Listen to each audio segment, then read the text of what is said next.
بسم الله الرحمن الرحيم. اهلا بيكم بمناسبه قدوم شهر رمضان المبارك، اعاده الله علينا وعلى الامه الاسلاميه وعلى فلسطين بالامن واليمن والامان والسلام والامان.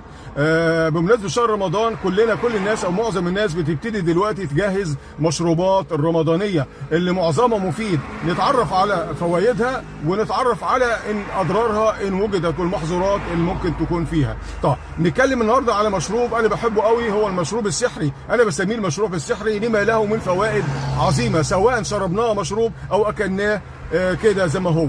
طيب الفوائد الخروب ليه بقى في مشروب سحري؟ اولا الخروب بيمد الجسم بالعناصر الغذائيه اللازمه للجسم مثل فيتامين ب، فيتامين أ، النحاس، الكالسيوم، المغنيسيوم، البوتاسيوم، الزنك، السيلينيوم، بالاضافه الى البروتين والكربوهيدرات والدهون المفيده، بالاضافه الى البوليفينول. والبوليفينول دي زي ما احنا عارفين وقلنا قبل كده دي ماده من مضادات الاكسده المفيده للجسم، وعشان كده كل الحاجات الموجوده فيها دي نشوف الخروب بيقينا من ايه. اولا بيقلل الاصابه بالامراض القلبيه والاوعيه الدمويه. الخروب بيقلل الكوليسترول الضار الموجود في الجسم. الخروب بيحمي الجسم من الاصابه بالسرطانات وخصوصا سرطان الرئه والثدي. الخروب بيظبط مستويات السكر في الدم. الخروب بيساعد على صحه العظام. الخروب بيعمل على تنشيط عمل الكلى. الخروب بيقلل او بيخفف من اعراض القولون العصبي واضطرابات الامعاء. الخروب بيقوي الجهاز العصبي. الخروب بيعالج الجفاف الناتج من التعرق والاسهال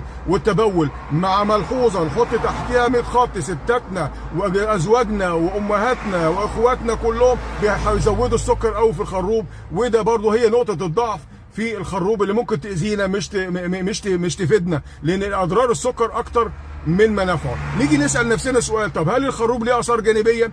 لا، الخروب ملوش اثار جانبيه، ولكن بعض الاشخاص عندهم حساسيه منهم فقد يحدث عليهم طفح جلدي او حكه، فدول يتجنبوا شرب الخروب. واخيرا زي ما انتم عارفين يجب عدم الافراط في اي شيء لتجنب الاضرار التي قد تنتج من عمليه الافراط. وتقبل الله منا ومنكم الصيام والقيام وصالح الاعمال. وما تنسوش تدعوا لاخوانكم في فلسطين قبل الفطار. للصائم دعوه لا ترد، من الفطار دعوه لاخوانكم في فلسطين وادعوا لنا معاهم. والسلام عليكم ورحمه الله وبركاته.